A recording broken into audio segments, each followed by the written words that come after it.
My hands shake when I hold a cup of coffee now. The doctors say that's just age, 95 years of living catching up with me. But sometimes I think my hands remember things my brain tries to forget. They remember digging in frozen ground. They remember being bound at the wrists. And they remember, this is the part that still gets me, they remember an American soldier cutting those ropes off with a small pocket knife, gentle as anything, like he was unwrapping something he didn't want to break. That man didn't know my name, didn't speak my language, knew exactly what uniform I'd been wearing, and he was careful not to hurt me. How do you hate a man like that? How do you keep hating his whole country? I was born in a small village in North Korea, in a province that doesn't even carry the same name anymore. My father was a farmer. My mother made cloth. We were not rich, not poor, just people trying to live. But by the time I was 16, the world outside our village had started making decisions for us. There were loudspeakers. There were meetings. There were men in uniforms who told us what was true and what was not. And you have to understand, when you're 16 and everyone around you believes the same thing, you believe it too. You don't question it. Questioning it felt like standing in front of a moving cart. By the time I was 18, I was a soldier. And by the time I was 19, I was fighting in a war that I thought was righteous, against an enemy I had been taught to see as something less than human. I need you to hold on to that, because everything that happens next only makes sense if you understand where I started. The village I grew up in smelled like rice water in the morning and wood smoke at night. I know that sounds like nothing, but when you spent years in places that smelled like blood and diesel and frozen mud, you'd be surprised what your mind reaches back for. My best friend growing up was a boy called Sung Jin. We had been in the same schoolroom since we were 6 years old. His laugh was too loud, and he was terrible at arithmetic, and I would have done anything for him. When we were drafted together in the summer of 1950, we both thought it was almost an adventure. That's what 17 and 18 feel like. You think risk is exciting. You think you're going to come back covered in something worth telling stories about. Our training was hard. The kind of hard that's meant to strip something out of you. They didn't want us thinking too much. Thinking too much was dangerous. They wanted us fast and obedient and filled with the right kind of anger. And they were good at building that anger. Every lesson, every speech, every song we sang on the march, it all pointed in the same direction. Americans were the oppressors. Americans were the reason our country was broken in half. Americans were the enemy. And there was no version of them that deserved your pity or your hesitation. I believed every word of it. Sung Jin and I crossed into South Korea in October of 1950 with our unit. The mountains were already turning cold. I remember thinking the sky looked wrong down there. Same sky, but it looked wrong. November 1950. The Chosin Reservoir. If you know anything about that war, you know that name. If you don't know it, let me tell you, that place was the end of something for a lot of men. American men, Chinese men, Korean men. It made no distinction. The cold came down like a punishment from God. 40 below some nights. Metal froze to skin if you touched it bare-handed. Your breath turned to ice before it even left your mouth. Men fell asleep and didn't wake up. Not from bullets. Just from the cold deciding it was done with them. Our unit had been pushing hard for days. We had orders. We followed them. You don't stop to think about orders when the man behind you is watching and the man beside you is already moving.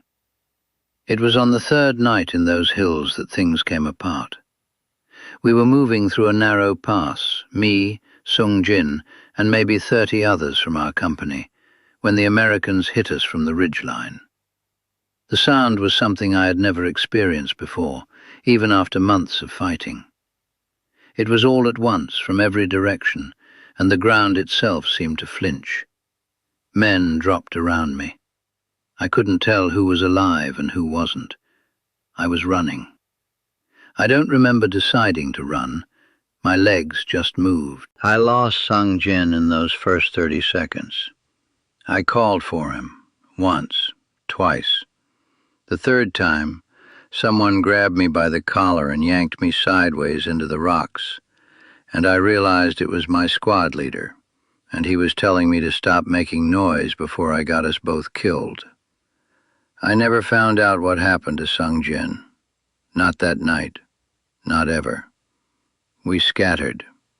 The unit broke apart in the dark and the cold and the chaos of it. And by the time the firing stopped and the silence came back down over those hills like a heavy cloth, I was alone, truly alone, in frozen mountains, in enemy territory. I walked for what I think was 2 days. I stopped counting after a while. I don't know exactly when I stopped being able to walk properly. I remember my left foot going from painful to numb, and I remember thinking that was actually a relief, which tells you how far gone I was. I had no food. The water in my canteen had frozen solid. I was in a shallow ditch on the side of a hill, and I had made a decision, not a dramatic decision, just a quiet one, that I probably wasn't going to get up again. That's when they found me. 3 American soldiers moving along the ridge. I heard them before I saw them. That particular sound of American boots and American equipment. Everything I had been trained to react to. I reached for my rifle. It wasn't there. I had dropped it somewhere in those 2 days of walking. I hadn't even noticed until that moment. So I just lay there. And they came down to me. The first one who reached me was young. I said that already in the opening, but I want you to really picture it. 19, maybe. Big coat, gloves, helmet with a crack along the side. He had a cut above his eyebrow that had frozen over with dried blood. He looked almost as bad as I felt. He looked at me for a long second, looked at my uniform, and then he called back to the other 2. I didn't understand the words, but the tone I understood. He wasn't calling for someone to come finish me off. He was calling for help. They picked me up. Between the 3 of them, they carried me up out of that ditch and back along the ridge toward their line. Nobody asked me any questions. Nobody was rough with me. One of them, the older one, stocky with dark eyes, took off one of his own gloves and put it on my right hand while we were moving. Just did it. Didn't say a word. Just looked forward and kept walking. At the camp, a medic worked on my feet for almost an hour. He saved 2 toes. I kept the rest. I was given water that wasn't frozen, and something warm that might have been soup or might have been hot water with something dissolved in it, but I drank every drop. An officer came and spoke through a translator. He asked if I was hurt anywhere else. He asked my name. He asked my name, like it mattered, like I was a person whose name was worth knowing. I lay in that tent that night, listening to the sounds of an American camp settling down around me, and I started to shake. Not from cold this time. I kept thinking about the glove.